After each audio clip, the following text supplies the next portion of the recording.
All right, let's do this Matt Walsh one. He's a funny person to talk about. This is a truly normal guy. We got another Matt Walsh today. Yeah, he's got to get it in before the end of the quarter. Is the thing. Remember what we said yesterday on the program? I think it was yesterday, where you were saying, Emma, that it's like everything is about the culture now, because they have really, like, if you're going to pretend you're one of these sort of like rational, logical, right-wing talkers, what you have to do is engage in the greatest amount of denial that you could possibly summon up, to not see what's going on around you with your Republican Party, with your conservative movement, as to how completely deluded they are. At the same time, not only is their delusion just immense and they're all participating in it, they are also witnessing an abject failure of even the most basic rudimentary functions of a government in terms of protecting their people to some degree, to the extent that you could, from a pandemic, which now also dovetails with their complete ineffectiveness and their just total incompetence. And that's the best thing I can say for it. I have a feeling there may be other things that come out in terms of them arranging for the American people to get vaccinations, which apparently just about every other Western country in the world has been able to figure out how to do. So what do? You talk about a woke Santa. As for the mall Santa, he sadly is not alone in apparently thinking that there's something wrong or troubling about boys playing with toy guns. This is a common hang-up that people have, and increasingly so in our confused and anti-male society. It goes along with the general hang-up about boys being aggressive, rough, violent.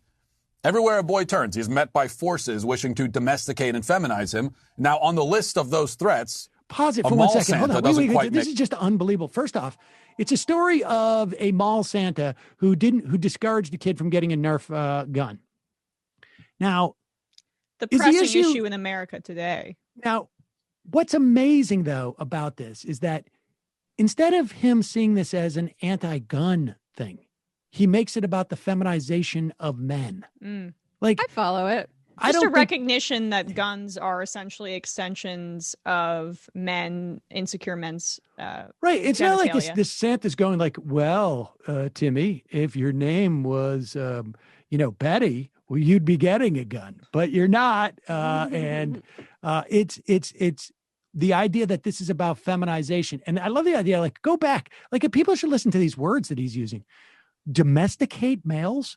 What the F does that mean? No, it doesn't mean anything. And again, I just want to remind people that this isn't even the culture war stuff that's connected to politics. Like, you could still talk about culture in the way that Fox News does about, immigrants and caravans and Black people being dangerous, whatever. This is just vague, but I disagree.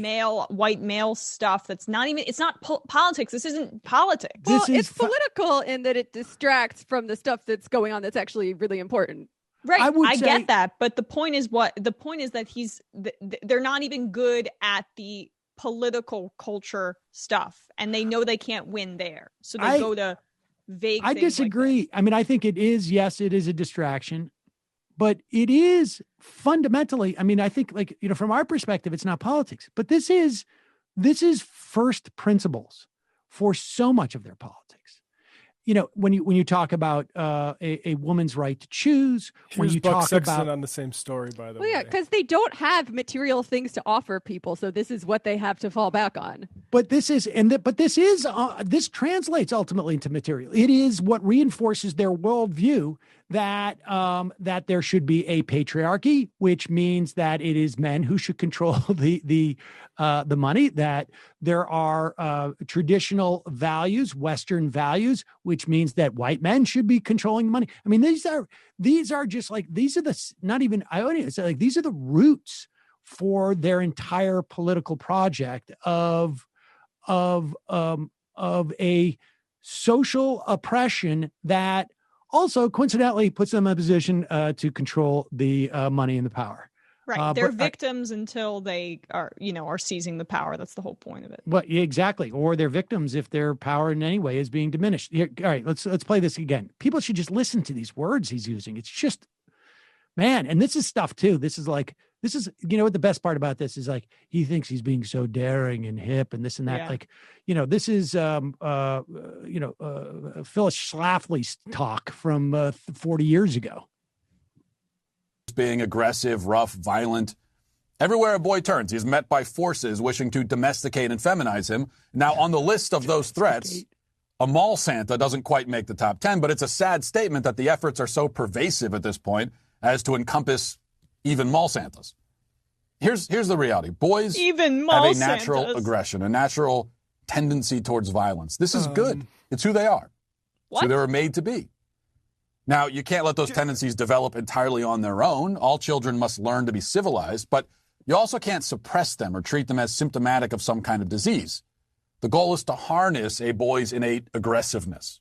Part of that process, an important part, maybe even the most important part for a kid, is through play. The boy pretends to be a superhero. He pretends to be a soldier, a police officer, a cowboy.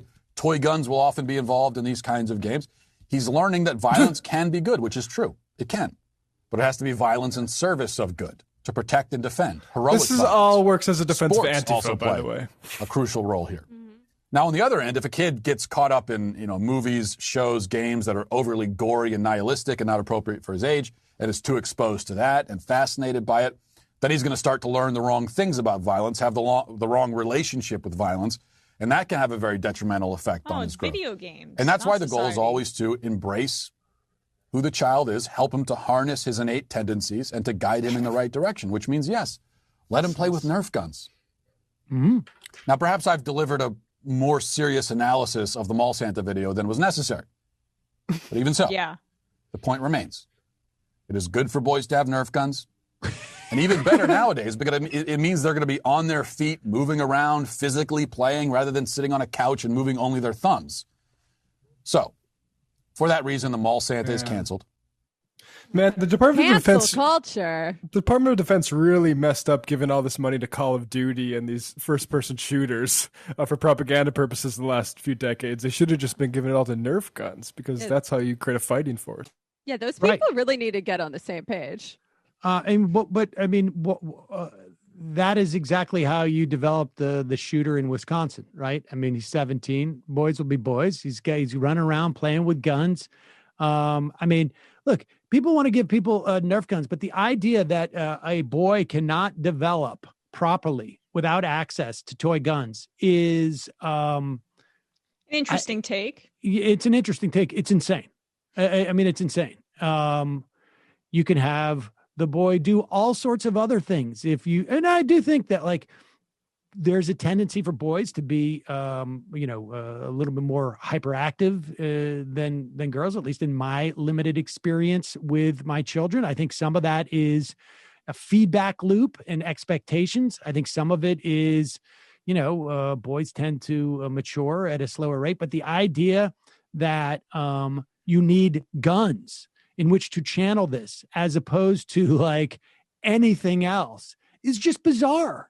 And the idea that it's a bad message for any type of figure, particularly a Santa Mall, to in any way discourage the use of guns. I mean, it's just a bizarre, idea. Well, he thinks that he's a vessel for the natural way of things, and this is how things should be, right? This is the left is oppressing you by putting all their social expectations onto you, when really what's so ironic is he's beholden to objects like Nerf guns to inform his ideology. It's so influenced by culture, and he's unaware of it and ignorant about it, and so he thinks that's just how things are supposed to be. In the natural way of things, there was Adam and Eve, and then there was Nerf guns, right? Like, that's not, it's all socially constructed, and you're a slave to it, and yet you're unaware of it.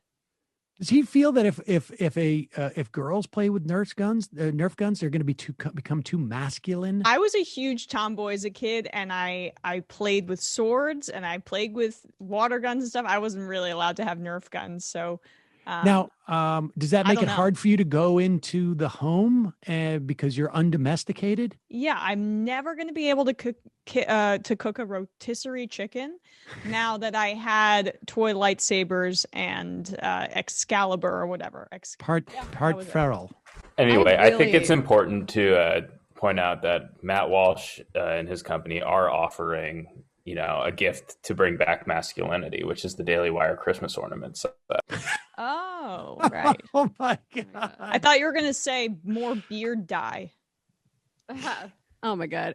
I really hope Wow. that I have a boy so that I can raise him to be super feminine, but also maybe I don't know, who cares about a Nerf gun? I'll get him a real gun. Sorry, Violence Brett- is justified sometimes.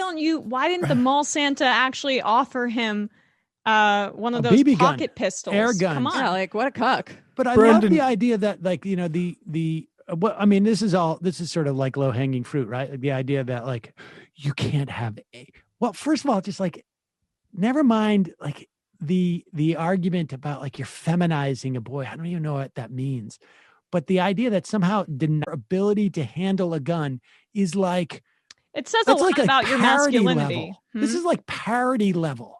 Like, this is a guy who must look in the mirror and just be like, I am just not measuring up to myself. I need to, like, it's like saying, like, if you deny them a Corvette, man, Yeah. it's like, honestly, it's just that is such a self-own. Yeah, and it's all wrapped up in this weird materialism. Like, they've connected all of their conceptions of masculinity to socially constructed specific items. Doesn't that mean your masculinity is pretty paper thin? Yes. Gender theory to own the libs. It's Yeah, can we see those? Can we see those Christmas ornaments again? Yes, sorry. I love Claven. Look at Claven. I Looks love like a how Martian Shapiro- even as a Christmas ornament. Wow. Yeah. Shapiro just looks like a standard Christmas elf. Yeah, I could think get that for my making family. Shapiro an elf kind of plays into our hands, Yeah, Maybe no, some the, people on the the left will buy Shapiro these. one is actual size. No, I Michael called Knowles him is looking elf very the other day. masculine as well. Oh, look at that. He's smoking a cigar, but it's a candy cane. That's what that cigar is also about, too. It's like, it is honestly like, they should be hanging a sign around their neck saying, I am unsure of myself in terms of my manhood and that I'm not projecting enough strength. Please give me a cigar, or let me handle a gun. I mean, it's just, it's honestly, it's like, that's an important part of masculinity is feeling insecure and buying a gun to make up for it. I feel Particularly like in America, going back such a like 300 parody. years. such a parody of itself. Let's play this. I don't know. Just look at this Katie Porter thread. Again, I teased it in the first half of the show. The failure to message by the Democratic leadership is something that I have been complaining about for a while. The failure to even do, like, obviously, ideologically, I have problems with what the Democratic leadership is doing, but just in their sheer incompetence when it comes to just basic politics, it is incredibly evident as far as I'm concerned. But occasionally you get a moment where you get like the opportunity to show the alternate universe in which Democratic leadership could operate. We saw that the other day. Katie Porter said, had an interview where she said, like, we shouldn't call this stimulus because this is about need. This isn't about like juicing the economy. This is about helping human beings survive in this instance.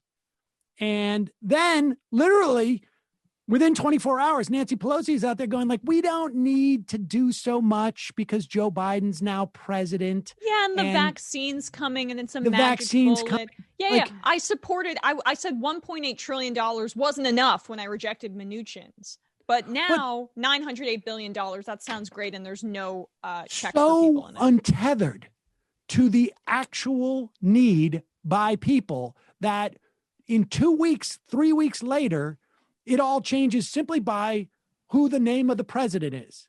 Nobody's gotten any more dollars in their pocket. Nobody has any more access to food. Nobody has any more access to healthcare. Nobody has any more, just like less anxiety about what's going to happen in 4 weeks. None of that's relevant. The only thing that's relevant is the name of the president. In fact, it's not even the name of the president because he's not the president yet. It's just the idea that he's going to be president in 6 weeks. Well, they've also got understanding, don't forget, which you could totally trade for food. Well, and hopes and prayers, but that's the dichotomy and the sort of like the alternate universe you get in terms of messaging.